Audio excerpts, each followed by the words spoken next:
அனைவருக்கும் மகளிர் தின நல்வாழ்த்துக்கள். இன்னைக்கு உங்களுக்காக ஒரு குட்டி ஸ்டோரி சொல்ல போறேன்.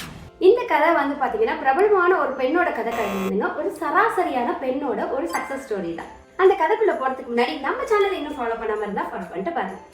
ஒரு ஊர்ல ஒரு பொண்ணு இருந்தாங்க. அவளுக்கு எல்லாரும் மாதிரியுமே ஏதாவது ஒரு முயற்சி பண்ணி நம்மளும் வாழ்க்கையில சக்சஸ் ஆகணும் அப்படின்னு சொல்லி நினைச்சிட்டு இருந்தாங்க. அப்படி நினைக்கும் போதுதான் ஒரு மலை இருக்குது. அந்த மலைக்கு மேல வந்து பாத்தீங்கன்னா விலை மதிப்பெற்ற பொருட்கள்லாம் இருக்குன்னு ஒருத்தவங்க சொன்னாங்க. அதை நம்பி அவளோட வந்து பாத்தீங்கன்னா மலை ஏற ஆரம்பிச்சா. ஸோ ரொம்ப தூரம் போனதுக்கு அப்புறம் தான் தெரிஞ்சது அவ தவறான பாதைக்கு வந்துட்டான்னு சொல்லி. அப்படி நினைக்கும் போதே பாத்தீங்கன்னா அந்த மலையிலேருந்து அவ கீழே விழுந்துட்டா. சரி அவ்வளவுதான், இதோட என் வாழ்க்கை முடிஞ்சது அப்படின்னு அவன் நினைச்சாங்க. அப்படின்னு நினைக்கும் போது கரெக்டா வந்து ஒரு மலை கிளைய வந்து அவள் வந்து பிடிச்சுக்கிட்டா.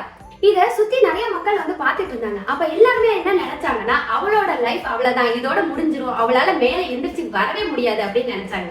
ஆனா ஒரு நிமிஷம் வந்து யோசிச்சு பார்த்தாங்க. நம்ம வந்து இறக்கணும்னு கடவுள் நினைச்சிருந்தாருன்னா கண்டிப்பா வந்து அப்படியே கீழே வந்து இறந்து போயிருப்போமே. ஆனா ஏன் நமக்கு ஒரு மரக்கிளைய வந்து கடவுள் கொடுத்தாரு அப்படின்னு யோசிச்சாங்க.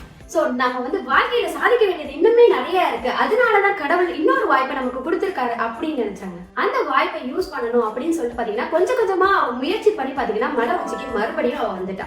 அந்த பொண்ணு வேற யாரும் இல்லைங்க, நீங்களும் நானும் தான். சக்சஸ் அப்படின்னா ஏதாவது பெருசா சாதனை பண்ணணும் அப்படின்னு நினைக்கிறவங்க. ஆனா அது கிடையாது.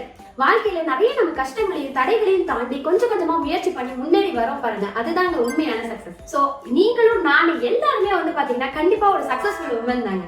இந்த இடத்துல கீதையில இருந்து எனக்கு ஒரு லைன் ஞாபகம் வருதுங்க. விழாமலே வாழ்ந்தார் என்பது வாழ்க்கை அல்ல, வீழ்ந்த போதெல்லாம் எழுந்தார் என்பதுதான் வாழ்க்கை அப்படின்னு கிருஷ்ண பரமாத்மா சொல்லியிருப்பாருங்க. நம்ம முயற்சி வெற்றி இல்ல தோல்வியை தரலாங்க, ஆனா முயற்சி பண்றது மட்டும் எப்பவுமே நிறுத்தாது. இந்த ஸ்டோரி கண்டிப்பா உங்களுக்கு ரொம்ப பிடிச்சிருக்கும்னு நினைக்கிறேன். லைக் பண்ணிட்டு மத்தவங்களுக்கு ஷேர் பண்ணிடுங்க. அனைவருக்கும் மகளிர் தின நல்வாழ்த்துக்கள்.